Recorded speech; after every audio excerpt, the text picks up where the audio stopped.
Early in the morning kama peras. Chunga. Joingangu kama gera vinina.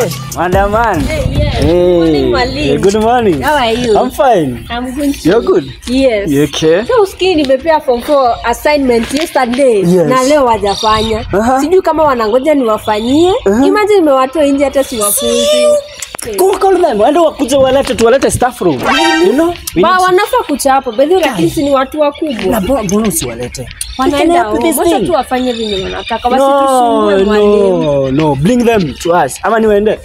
Wacha tu nitawaendea. Okay. Kesho, tuwape kesho. By kesho? Yeah, kama hatakuwa amefanya.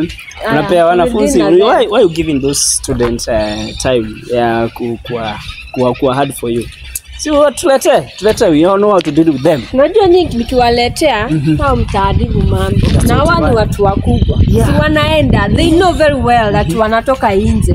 Kama unajua nje si kuzuri. Okay. Na wao si tunawaambia, wacha tu wakae. Your wish? I command. Okay. Yeah.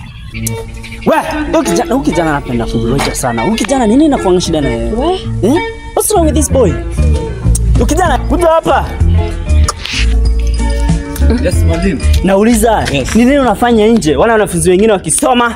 Okay, mwalimu, sorry, nilikuwa nimeendea choke ya blue. Eti ya blue.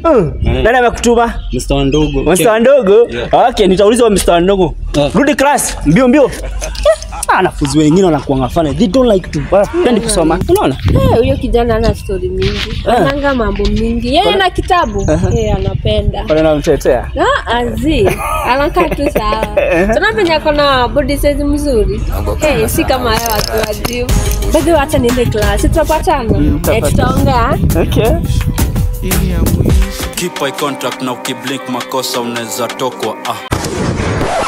Yes, mwalimu. Ni nini unafanya nje wala wanafunzi wengine wakisoma? Mwalimu, pole. Mimi nilikuwa nimeendea choke ya mwalimu. Choke? Yeah. Mr. nani? Mr. Wandogo. Nitauliza huyo Mr. Wandogo. Fanya hivi. Ana class. Nance.